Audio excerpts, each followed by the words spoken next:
ناظرین، اب سوال یہ پیدا ہوتا ہے کہ کیا علامات و اشراط الساعت کی سب سے آخری اور بڑی علامت و شرط دخان کے بارے میں کوئی شک و شبہ رہ جاتا ہے؟ نہیں، بالکل نہیں۔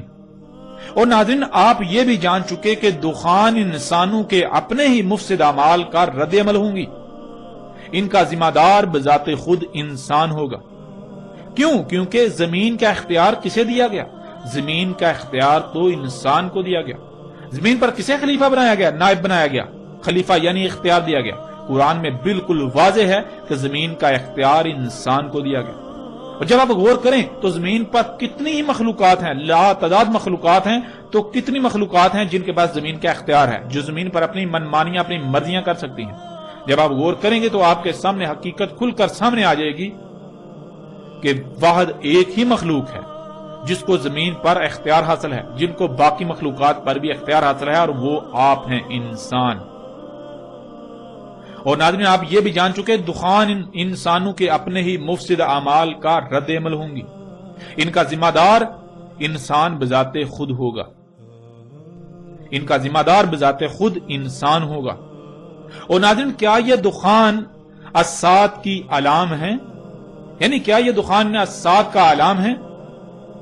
یعنی یہ اس بات کی علامت ثابت ہوتی ہیں کہ الساعت ایک عظیم تباہی سر پر آ چکی جو کہ ان قریب آنے والی ہے۔ تو ناظرین، اس سوال کا جواب بھی بالکل واضح ہے کہ ہاں، بالکل یہ دخان الساعت کا علام ہے۔ مثلا جیسے اگر آپ کو کوئی بیماری لاحق ہو، اس بیماری کا علاج نہ کرنے سے وہ دن بدن بڑھتی ہے، اور پھر وہ اس بات کا اعلام یعنی علامت ہوتی ہے کہ ان قریب جسم موت کا شکار ہو جائے گا۔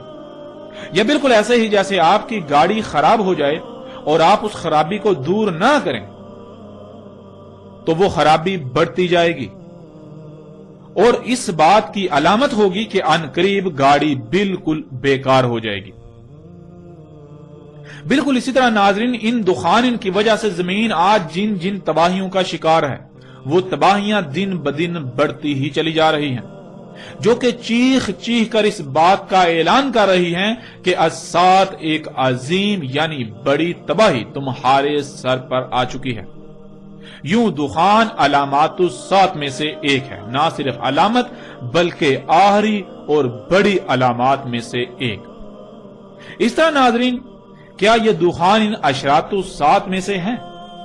یعنی وہ وجوہات جن وجوہات کی بنا پر الساعت آئے گی، عظیم تباہی آئے گی، کیا ان میں سے ایک یہ دخان ہیں؟ کیا ان میں سے ایک وجہ یہ دخان ہیں؟ تو ناظرین، اس سوال کا جواب بھی بالکل واضح ہے۔ ہاں، بالکل بلا شک و شبہ آج ان دخان یعنی ان گیسوں کی وجہ سے جو تباہیاں آ رہی ہیں، یہ اس بڑی عظیم تباہی کا سبب بنیں گی، جس سے یہ بات کھل کر واضح ہو جاتی ہے کہ یہ دخان یعنی یہ گیسیں نہ صرف اشراط الساعت میں سے ایک ہیں بلکہ یہ آخری اور بڑی اشراط میں سے ایک ہیں۔ ناظرین، حق ہر لحاظ سے آپ کے سامنے ہے۔ ہم سورۃ دخان کی اگلی آیات پر بھی بات کریں گے اور سورۃ دخان میں موجود بڑے بڑے رازوں اور حقائق سے بھی پردہ اٹھائیں گے، لیکن انا علینا بیانہ کے تحت، کیونکہ اس وقت ہمارا موضوع صرف اور صرف دخان ہے، اس لیے ہم نے صرف اور صرف اپنے موضوع کے تحت ہی بات کی۔ جیسے کہ مثال کے طور پر پیچھے ہم نے بات کی جب دخان انسانوں کو ڈانپ لیں گی، تب اللہ کہہ رہا ہے ھذا عذاب علیم۔ قرآن میں جو کچھ بھی موجود ہے یہ اللہ کی اول تا آخر تمام انسانوں یعنی ہر وقت کے انسانوں سے کی گئی گفتگو ہے، جو کہ آیات کی صورت میں موجود ہے۔ لیکن جب اللہ نے انسانوں سے گفتگو کی، یعنی جب اللہ انسانوں سے گفتگو کرتا ہے تو آیات نہیں بلکہ بینات کے ساتھ کلام کرتا ہے۔ اللہ نے جب انسانوں سے یہ کلام کیا، انسانوں سے یہ گفتگو کی، تو آیات نہیں بلکہ بینات کے ساتھ، یعنی ہر لحاظ سے کھول کھول کر بات کی، اور پھر عربی میں نہیں بلکہ ان کی اپنی زبان میں اللہ نے بات کی جیسے اس نے قانون بنا دیا۔ اللہ بالکل ایسے ہی کلام کرتا ہے جیسے اس کا قانون ہے۔ اللہ کیسے کلام کرتا ہے؟ اللہ کلام کرتا ہے، انسان چونکہ بشر ہیں تو انہی میں سے کسی بشر کا انتخاب کرتا ہے، اس بشر کے ذریعے اللہ تعالیٰ انہی کی زبان میں بات کرتا ہے۔ تو آج جب اللہ یہ کہہ رہا ہے ھذا عذاب علیم، تو یہ اللہ کیسے کلام کر رہا ہے؟ اس موضوع پر بھی ہم نے تفصیل سے بات نہیں کی، اس لیے کہ یہ ہمارا موضوع نہیں تھا۔ ہم نے صرف مختصراً اس کے اوپر بات کرتے ہوئے اپنے موضوع کے لحاظ سے، اپنے موضوع کے اعتبار سے بات کی اور آگے بڑھائے۔ تو چونکہ ہمارا یہ موضوع نہیں تھا، اس لیے ہم نے اس پر تفصیل سے بات نہیں کی، مگر یہ انتہائی اہم موضوع ہے، اور اس سمیت پوری سورہ دخان پر تفصیل کے ساتھ، اس میں جتنے بھی موضوعات ہیں تمام موضوعات پر تفصیل کے ساتھ بات ہوگی، لیکن انا علینا بیانہ کے تحت اللہ کے فضل مبین سے۔ ناظرین، ایک اور بات جو انتہائی اہم ہے، قرآن علامات الساعت کی سب سے آخری علامت عیسیٰ ابن مریم رسول اللہ صلی اللہ علیہ وآلہ وسلم کی بعثت کو قرار دیتا ہے، اور اشراط الساعت یعنی جن وجوہات کی بنا پر ساعت آئے گی، اشراط الساعت کی بنیادی طور پر سب سے آخری شرط انہی دخان کو قرار دیتا ہے۔ جب قرآن کی روشنی میں ساعت کی سب سے آخری شرط بھی ظاہر ہو چکی، تو وہ لوگ جو آج بھی دجال کے انتظار میں ہیں، ان سے سوال ہے کہ کیا دجال دخان کے بعد ظاہر ہونا تھا، یا پھر دجال تو بہت پہلے ظاہر ہونا تھا اور بہت بعد میں جا کر بالکل آخر پر دخان کا ظہور ہونا تھا؟ جب دجال کا ظہور بہت پہلے اور آخر میں دخان کا ظہور ہونا تھا، تو پھر دخان کے ظاہر ہو جانے کے بعد بھی جو لوگ دجال کا انتظار کر رہے ہیں، انہیں چاہیے کہ اپنی آنکھیں کھولیں اس سے پہلے کہ وہ دنیا اور آخرت میں عظیم ہلاکت کا سودا کر بیٹھیں۔ آج وقت آپ کے پاس ہے، اگر آج آپ نے عقل سے کام نہ لیا، آج آپ نے غور و فکر نہ کیا، حق ہر لحاظ سے واضح ہو جانے کے باوجود گمراہی کو ترک نہ کیا، تو جان لیں نقصان کسی کا نہیں بلکہ نقصان آپ کا اپنا ہی ہوگا۔ آج اگر آپ اندھوں کی طرح دوسروں کے پیچھے چلو گے تو جان لو بعد میں سوائے پچھتاوے کے کچھ نہیں رہے گا۔ جن کے پیچھے آج تم چلو گے، کل کو وہ تمہارے کیا، وہ اپنی نصرت کرنے کے بھی اہل نہیں ہوں گے، وہ تو خود چیہو پکار آہو بکا کر رہے ہوں گے۔ اکثریت کو معیار سمجھ کر اکثریت کے پیچھے چلنے والوں، آج وقت ہے، اپنی آنکھیں کھول لو، ورنہ انجام بہت بھیانک ہوگا۔ تب چیہو گے، چلاؤ گے، لیکن تب تمہارے پاس سوائے پچھتاوے کے کچھ نہیں رہے گا۔ جان لو حق ہر لحاظ سے کھل کھل کر واضح ہو چکا۔ گروہوں، تنظیموں اور فرقوں کی بنیاد پر، مسالک کی بنیاد پر حق کے دعوے داروں، جان لو اگر آج آپ انہی دائروں میں اپنے آپ کو بند کیے رہو گے حق ہر لحاظ سے کھل جانے کے باوجود، تو پھر تمہارا انجام کیا ہوگا اسے بھی جان لو۔ پھر تمہارے پاس بعد میں سوائے پچھتاوے کے کچھ نہیں رہے گا۔ اور اگر تم سچے ہو تو آؤ خود کو سچا ثابت کرو، اور اگر محض گالم گلوچ، الزام تراشی اور دوسروں کو حق سے روکنا ہی تمہاری سچائی کی علامت ہے، تو جان لو تم بدترین مشرک ہو۔ کوئی مومن ایسا نہیں کر سکتا۔ مومن تو اللہ کا اسم ہے، المومن۔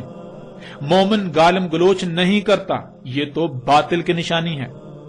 خواہ یہاں تک یقین کیوں نہ ہو کہ سامنے باطل ہے، حق کبھی نہیں روکتا، بلکہ حق تو کہتا ہے کہ اپنے گھوڑے دوڑا لو، اپنی تحقیق کر لو، اگر وہ حق ثابت ہو جائے تو اسے اخذ کر لینا۔ حق ایسا اس لیے کہتا ہے کیونکہ اسے علم ہے کہ میں حق ہوں، باطل اس کا مقابلہ نہیں کر سکتا۔ کوئی کتنا ہی ادھر ادھر کیوں نہ بھاگ دوڑ کر لے، مجبوراً بالآخر اسے میرے پاس ہی آنا پڑے گا کیونکہ میں حق ہوں۔ لیکن اس کے برعکس باطل روکتا ہے۔ باطل لوگوں کو روکتا ہے کیونکہ اسے علم ہے کہ وہ باطل ہے۔ اگر لوگوں تک حق پہنچ گیا تو باطل پاش پاش ہو جائے گا، اور اسی خوف سے باطل ان بیساکھیوں کا استعمال کرتا ہے کہ لوگوں کو حق سے روکتا ہے، لوگوں کو تحقیق کرنے سے روکتا ہے۔ باطل کا ہمیشہ یہی رویہ رہا کہ وہ روکتا ہے، اور قرآن کھول کر دیکھ لو، پورے قرآن میں جہاں بھی روکنے کا ذکر آیا تو کہا گیا کہ شیطان روکتا ہے، اور اللہ نے جہاں بھی اپنی بات پیش کی تو وہاں شروع میں لفظ قد، لقد وَلَقَدْ کا استعمال کیا۔ اور کون نہیں جانتا کہ قد عربی میں کہتے ہیں اپنے گھوڑے دوڑا لو، اپنی طرف سے پوری تحقیق کر لو، جو بھی تمہارے سامنے حق کا دعویٰ کرتا ہے اس کو پرکھ لو، بالآخر تم پر یہ واضح ہو جائے گا کہ وہ باطل ہے اور حق میں ہوں، یہی حق ہے۔ یعنی تمہیں بالآخر مجبوراً واپس میری طرف ہی آنا پڑے گا۔ تو اے طرح طرح کے گروہوں، فرقوں، تنظیموں، مسالک اور اکثریت کے پیچھے چلنے والوں، طرح طرح کے عقائد و نظریات کو اخذ کر کے ان میں اپنے آپ کو بند کر کے انہی پر قائم رہنے والوں، اگر تم سچے ہو، اس حق کی مخالفت کرنے والوں اگر تم سچے ہو، اور پھر تم بھی یہی کرتوت کر رہے ہو، لوگوں کو روکتے ہو، تو جان لو تمہارے کذاب و باطل ہونے کے لیے تمہارا یہی عمل کافی ہے جو حق اور باطل کے درمیان فرق کرتا ہے۔ تم حق نہیں ہو سکتے، تم سچے نہیں ہو سکتے۔ اگر تم سچے ہوتے تو تم ایسا ہرگز نہ کرتے۔ حق تو ببانگے دہل اعلان کرتا ہے، وہ کہتا ہے اپنے گھوڑے دوڑا لو، اپنی تحقیقات کر لو۔ جو باطل ہوتا ہے وہ روکتا ہے لوگوں کو تحقیق کرنے سے، کیونکہ اسے علم ہے کہ اگر لوگوں نے تحقیق کی، انہوں نے فلاں کی بات سنی، انہوں نے فلاں کی بات سنی، وہ ادھر گئے، انہوں نے ادھر رخ کیا، اس کی بات سنی، تو کہیں ایسا نہ ہو کہ وہ واقعتاً حق ثابت ہو جائے اور میری جڑیں کھد جائیں۔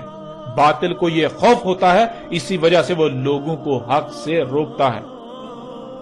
تو جان لو جب دخان بھی آ چکی تو آج بھی تم دجال کے انتظار میں ہو، لہذا اپنی عقلوں کا علاج کراؤ، اس سے پہلے کہ وہ وقت آ جائے جب تم خود اپنی عقلوں پر ماتم کرنا شروع کر دو اور وقت ہاتھ سے نکل چکا ہو۔ ناظرین، حق الحمدللہ اللہ کے فضل سے ہر لحاظ سے آپ کے سامنے ہے۔ اور ناظرین، قرآن میں اور بھی بہت سے ایسے پہلو ہیں جن پہلو سے دخان پر مزید جتنی جی چاہے بات کی جا سکتی ہے، لیکن ہمارا مقصد موضوع کو لمبا کرنا نہیں بلکہ اسے لوگوں پر بالکل کھول کھول کر واضح کرنا ہے، جو کہ الحمدللہ اللہ کے فضل سے احسن طریقے سے ہو چکا۔ اب ہم آتے ہیں اس طرف کہ محمد علیہ السلام نے آج سے 14 صدیاں قبل دخان کے بارے میں کیا کہا تھا، دخان کے بارے میں کیا رہنمائی کی تھی۔ ناظرین، اس وقت سکرین پر آپ کو روایت نظر آ رہی ہے۔ سب سے پہلے حسب سابق روایت میں استعمال ہونے والے الفاظ کو جان لیتے ہیں۔ ان میں پہلا لفظ ہے ملا، جس کے معنی ہے انسانوں اور غیر انسانی مخلوقات کی ایک بہت بڑی تعداد کا غیر منظم طریقے سے ایسا کام کرنا جس سے روکا گیا ہو، جس کی اجازت نہ دی گئی ہو، یعنی حرام کام، جس کی وجہ سے ان کے عمل کا رد عمل بہت بڑی مقدار میں ظاہر ہو جائے۔ اور ملا اسے بھی کہتے ہیں جسے دوسروں پر اختیار و سلطان حاصل ہوتا ہے، مثلا جیسے انسانوں میں سے وہ لوگ جنہیں سلطان حاصل ہوتا ہے، جیسے کہ حکومتی عہدوں پر فائز لوگ، بااثر ترین لوگ، رہنما وغیرہ، خواہ وہ سیاسی ہوں یا مذہبی۔ پھر اگلا لفظ ہے یوم۔ یوم کہتے ہیں نقطہ آغاز سے نقطہ اختتام تک کی مدت کو، مرحلے کو، پیریڈ یا طے شدہ مدت وغیرہ کو۔ اب آتے ہیں ناظرین روایت کی طرف۔ پوچھا گیا ہے اللہ کے نبی صلی اللہ علیہ وآلہ وسلم، اور کیا ہے دخان؟ رسول اللہ صلی اللہ علیہ وآلہ وسلم نے جواب دیا، یہ آیت ہے فَارْتَقِبْ يَوْمَ يَأْتِي السَّمَاءُ بِدُخَانٍ مُبِينٍ، یعنی تمہیں آسمان و زمین اور جو کچھ بھی ان میں ہے ان کی تخلیق کے بارے میں ہر لحاظ سے واضح کر دیا اور آگاہ کر دیا کہ ان میں چھیڑ چھاڑ نہ کرنا، کسی بھی قسم کی مداخلت نہ کرنا، ورنہ ان میں فساد ہوگا اور پھر تباہیوں کی صورت میں وہ فساد ظاہر ہوگا۔ تم نے اس دعوت کو تسلیم نہ کیا اور وہی کیا جس سے منع کیا تھا، تو پھر وہی ہوا، تباہیاں ظاہر ہوئیں، لیکن تم نے اپنی آنکھوں سے سب دیکھ لینے کے باوجود بھی یقین نہ کیا اور اپنی اسی روش کو برقرار رکھا، یلعبون ہی کر رہے ہو۔ تو پھر جان لو ہم نے کہا تھا کہ ہم نے آسمانوں، زمین اور جو کچھ بن میں ہے انہیں گیسوں سے خلق کیا، ان میں پنگے لینے سے گیسیں خارج ہوں گی، اس لیے تمہارے یلعبون کرنے سے ان قریب یہ فضا جس میں تم سانس لیتے ہو یہ ہر لحاظ سے طرح طرح کی گیسوں سے بھر جائے گی۔ اور یہی رسول اللہ علیہ السلام نے کہا فارتقب یوم یاتی السماء بدخان مبین، پس قریب ہے جس یوم آئے گا آسمان ہر طرف سے کھلم کھلا ہر لحاظ سے گیسوں کے ساتھ۔ انسانوں اور غیر انسانی مخلوقات کی بہت بڑی غیر معمولی تعداد کے غیر منظم طریقے سے ایسے اعمال کا رد عمل ہوگا، یعنی ایسے اعمال کا رد عمل ہوں گی جن سے اللہ سبحانہ و تعالی نے روک دیا تھا، جو حرام ہیں۔ ان کے ان اعمال کی وجہ سے مشرق اور مغرب کے درمیان گیسیں بھر جائیں گی، ایسے کہ ان گیسوں کو پوری دنیا کے انسانوں پر سلطان حاصل ہوگا، یعنی وہ مشرق و مغرب کے درمیان اس طرح بھر جائیں گی کہ انسان ان گیسوں کے سامنے بے بس و بے اختیار ہوں گے۔ انہیں انہی گیسوں کے ماتحت رہنا پڑے گا، انہیں انہی میں سانس لینا پڑے گی، اور وہ گیسیں رہیں گی 40 یوم اور لیل۔ اس طرح ناظرین اگلی روایت آپ کو سکرین پر نظر آ رہی ہے، اس میں رسول اللہ صلی اللہ علیہ وآلہ وسلم نے کیا کہا وہ آپ کے سامنے ہے۔ رسول اللہ صلی اللہ علیہ وآلہ وسلم نے دخان کے بارے میں کہا کہ وہ الساعۃ کی اشراط میں سے ہیں، یعنی جن وجوہات کی بنا پر الساعۃ آئے گی، دنیا میں آخری بڑی تباہی آئے گی جس سے دنیا میں تمام انسانوں کا خاتمہ ہوگا، اس تباہی کی وجوہات میں سے ایک وجہ دخان یعنی وہ گیسیں ہوں گی۔ جب دخان یعنی گیسیں ظاہر ہوں گی تو ان کے بعد اشراط الساعۃ میں سے کوئی بھی شرط باقی نہیں بچے گی، یعنی دخان الساعۃ کی سب سے آخری شرط ہے، اور یہ کہ دخان یعنی وہ گیسیں رہیں گی زمین میں 40 یوم۔ انسانوں اور غیر انسانی مخلوقات کی بہت بڑی غیر معمولی تعداد کے غیر منظم طریقے سے ایسے اعمال کا رد عمل ہوں گی جن سے اللہ سبحانہ و تعالی نے روک دیا، جو حرام ہیں۔ ان کے ان اعمال کی وجہ سے وہ گیسیں زمین و آسمان کے درمیان بھر جائیں گی، ایسے بھر جائیں گی کہ انہیں سلطان حاصل ہوگا، یعنی زمین و آسمان کے درمیان ان گیسوں کی موجودگی ایسے ہوگی جیسے کہ وہ گیسیں راج کر رہی ہوں گی۔ ناظرین، محمد رسول اللہ علیہ السلام نے دخان کے بارے میں جو باتیں بتائیں وہ آپ کے سامنے ہیں۔ پہلی بات یہ کہ وہ گیسیں انسانوں اور غیر انسانی مخلوقات کی بہت بڑی غیر معمولی تعداد کے غیر منظم طریقے سے ایسے اعمال کا رد عمل ہوں گی کہ جن سے اللہ سبحانہ و تعالی نے روک دیا، جو حرام ہیں۔ تو ناظرین غور کریں، کیا یہ گیسیں انسانی اور غیر انسانی مخلوقات کی غیر معمولی بڑی مقدار کے غیر منظم طریقے سے کیے جانے والے اعمال کا رد عمل نہیں ہے؟ حقیقت آپ کے سامنے ہے، جسے آپ آج اپنی آنکھوں سے دیکھ رہے ہیں۔ جہاں انسان اپنی ضرورت کی اشیاء خلق کرنے کے لیے کارخانوں سے طرح طرح کی زہریلی گیسوں کو خارج کر رہے ہیں، تو وہی غیر انسانی مخلوقات یہ انسان کے اپنے ہی ہاتھوں سے خلق کردہ مشینیں طرح طرح کی زہریلی گیسیں خارج کر رہی ہیں، اور یہ سب آج آپ اپنی آنکھوں سے ہوتا ہوا دیکھ رہے ہیں۔ نہ صرف دیکھ رہے ہیں بلکہ آج آپ خود بھی اس میں شامل ہیں۔ یوں محمد رسول اللہ علیہ السلام کے الفاظ بالکل سچ ثابت ہو جاتے ہیں جو انہوں نے آج سے 14 صدیاں قبل کہے تھے۔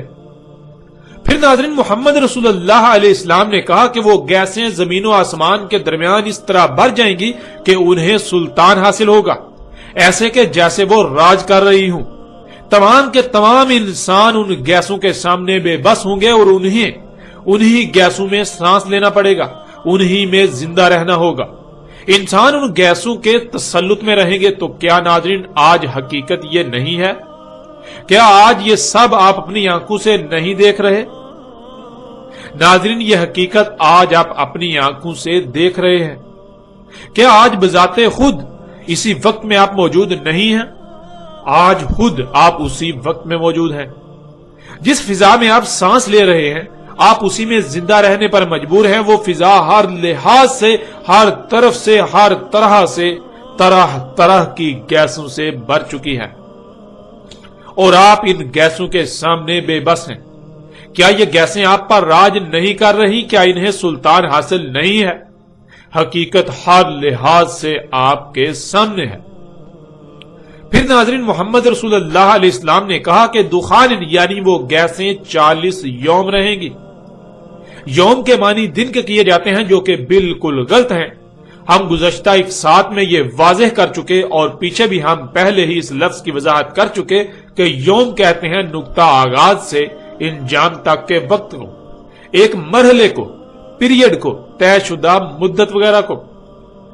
دخان قرب قیام الساعت ظاہر ہونے والی گیسیں جو پوری دنیا کی فضا میں بھر جائیں گی وہ 40 یوم تک رہیں گی۔ اور ناظرین حیران کن طور پر دوسری طرف محمد رسول اللہ علیہ السلام نے دجال کے زمین پر ٹھہرنے کی مدت بھی 40 یوم ہی بتائی، اور پھر یہ بھی واضح کر دیا کہ دجال کی جنت گرد و غبار والی ہوگی۔ وہ گرد و غبار اپنی ذات میں طرح طرح کی گیسیں ہوں گی، یعنی وہ گرد و غبار طرح طرح کی گیسیں ہوں گی، دخان ہوں گی، جیسا کہ آپ سکرین پر نظر آنے والی روایت میں دیکھ سکتے ہیں۔ رسول اللہ صلی اللہ علیہ وآلہ وسلم نے کہا اس کے یعنی دجال کے ساتھ ہوگی جنت کی مثل اور آگ کی مثل، اور اس کی جنت غبار والی ہوگی جو دخان ہوں گی، یعنی طرح طرح کی گیسیں ہوں گی۔ اور ناظرین آج آپ دیکھیں دنیا جو آج طرح طرح کی سہولتوں سے مزین ہو چکی ہے، آج جنت کا منظر پیش کر رہی ہے۔ جنت کہتے ہیں ایسی جگہ کو جہاں انسان کو مشقت نہ کرنی پڑے، بلکہ اس کے برعکس اسے طرح طرح کی سہولتیں، آسائشیں اور آسانیاں حاصل ہوں۔ تو ناظرین کیا آج پوری دنیا انسان کی خلق کردہ طرح طرح کی ان مخلوقات سے نہیں بھر چکی جنہیں انسان آج آسانیاں، سہولتیں اور آسائشوں کا نام دیتے ہیں؟ کیا آج پوری دنیا انسان کی خلق کردہ طرح طرح کی آسانیوں، سہولتوں، آسائشوں سے مزین نہیں ہو چکی؟ دنیا جنت نہیں بن چکی؟ ایسی جگہ جہاں انسان کو مشقت نہیں کرنا پڑتی۔ مشقت انسان کے برعکس مشینیں کر رہی ہیں۔ دجال مشقت کر رہا ہے جو کہ دھوکے کی جنت ہے، یعنی یہ جنت حقیقت میں جہنم ہے، کیونکہ جنہیں آج انسان اپنے لیے فائدے، سہولتیں، آسائشیں، آسانیاں یعنی مسیحا سمجھ رہا ہے، انہی کی وجہ سے یہ زمین ان قریب جہنم بن جائے گی۔ اس لیے یہ دجال جنت ہے۔ اور ناظرین ذرا غور کریں، کیا یہ دجال جنت گرد و غبار والی نہیں ہے؟ اور پھر یہ بھی غور کریں کہ یہ گرد و غبار اپنے آپ میں دخان یعنی گیسیں نہیں ہیں جو دابت الارض خارج کر رہا ہے، جو کارخانوں سے خارج ہو رہی ہیں، ان کارخانوں سے جن کارخانوں میں آپ اپنے استعمال کی اشیاء خلق کر رہے ہیں، اپنی ضروریات خلق کر رہے ہیں۔ انسانوں کے اپنے ہی مفسد اعمال کے سبب یہ گیسیں خارج ہو رہی ہیں، یہ گرد و غبار خارج ہو رہی ہے، جن سے اللہ سبحانہ و تعالی نے سختی کے ساتھ منع کیا تھا، ان اعمال سے، ان اعمال کے سبب۔ ناظرین دجال کے زمین پر ٹھہرنے کی مدت 40 یوم، دجال کی جنت کی مدت 40 یوم، دخان قرب قیام الساعت ظاہر ہونے والی گیسوں کی مدت بھی 40 یوم، اور دجال کی جنت انہی دخان یعنی گیسوں سے بری ہوئی ہوگی۔ اور یہ تمام تر حقائق آج آپ کے سامنے ہیں۔ آج جب دخان یہ گیسیں بھی ظاہر ہو گئیں تو کیا دجال ابھی آیا ہی نہیں؟ دجال کی جنت تو انہی گیسوں سے بری ہوئی ہونا تھی جو کہ آج نہ صرف دجال جنت موجود ہے بلکہ انہی طرح طرح کی گیسوں سے بری ہوئی ہے۔ دجال کی گرد و غبار والی جنت جو کہ طرح طرح کی دخان یعنی گیسیں ہیں، ان گیسوں سے بری ہوئی جنت آج موجود ہے، لیکن دجال ابھی آیا ہی نہیں۔ یہ کیسے ہو سکتا ہے؟ کیا کبھی آپ نے غور کیا؟ ناظرین کیا آپ اب بھی اپنی آنکھیں کھولنے کو تیار نہیں اور اندھوں کی طرح اسی طبقے کے پیچھے چل کر دنیا اور آخرت میں ہلاکت کا سودا کرنا چاہتے ہیں جو طبقہ دین کے نام پر اللہ ہی کا دشمن بنا ہوا ہے؟ وہ طبقہ جسے محمد رسول اللہ علیہ السلام نے امام الدجال کہا تھا، وہ لوگ جو دجال کے امام ہوں گے، جو دجال کو انسانوں پر واضح نہیں ہونے دیں گے، جو دجال پر پردہ ڈال کر اسے انسانوں کی نظروں سے چھپا دیں گے اور الٹا انسانوں کو دجال کا غلام بنا دیں گے، اور انسانوں کو یہ علم بھی نہ ہوگا کہ وہ دجال کو اپنا رب بنا چکے ہیں۔ تو کیا ناظرین آج آپ انہی امام الدجال کے پیچھے چلنا چاہتے ہیں؟ انہی کے پیچھے چل کر آپ دنیا و آخرت میں ہلاکت کا سودا کرنا چاہتے ہیں؟ اب فیصلہ آپ کے اپنے اختیار میں ہے۔ حق ہر لحاظ سے آپ پر واضح ہو چکا۔ پھر ناظرین محمد رسول اللہ علیہ السلام نے کہا تھا کہ دخان ان اشراط الساعۃ کی سب سے آخری شرط ہوں گی۔ دخان کے بعد کوئی شرط نہیں بچے گی۔ تو ناظرین غور کریں، جب اشراط الساعۃ کی سب سے آخری شرط بھی ظاہر ہو چکی تو جو اس سے پہلے ظاہر ہونا تھا کیا وہ ظاہر نہیں ہوئی ابھی تک؟ ایسا کیسے ہو سکتا ہے کہ جسے سب سے آخر میں ظاہر ہونا تھا وہ ظاہر ہو چکی، مگر جو اس سے پہلے ظاہر ہونا تھی وہ ابھی ظاہر ہی نہ ہوئی؟ وہ سب ظاہر ہو چکی، لیکن انہی کو نظر آئیں گی جو واقعاتاً اللہ کے قانون میں مومن ہے، نہ کہ اپنی زبان سے مومن ہونے کے دعوے دار اور اللہ کے قانون میں بدترین مشرک۔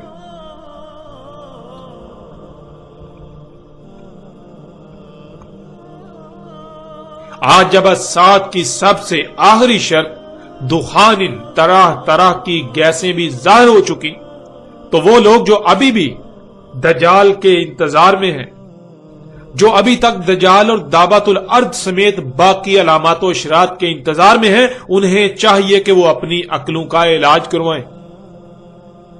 انہیں بے شک ہماری یہ بات ناگوار گزرے، لیکن یہ اٹل حقیقت ہے کہ ایسے لوگ شر الدواب ہیں۔ ایسے لوگ اللہ کے قانون میں حیات نہیں ہیں بلکہ اموات ہیں۔ ایسے لوگ اللہ کے قانون میں قبروں میں ہیں۔ ایسے لوگ اللہ کے قانون میں اندھے ہیں۔ حق اس قدر واضح ہونے کے باوجود بھی اگر انہیں نظر نہیں آتا تو پھر جان لیں ان قریب انہیں نظر آئے گا، لیکن فرق یہ ہوگا کہ تب انہیں کہا جائے گا کہ اب انکار کرو، لیکن تب ماننے کی ضد کریں گے کہ ہم مانتے ہیں یہ حق ہے، ہاں ہم مانتے ہیں یہ حق ہے، لیکن تب ماننا کوئی نفع نہیں دے گا۔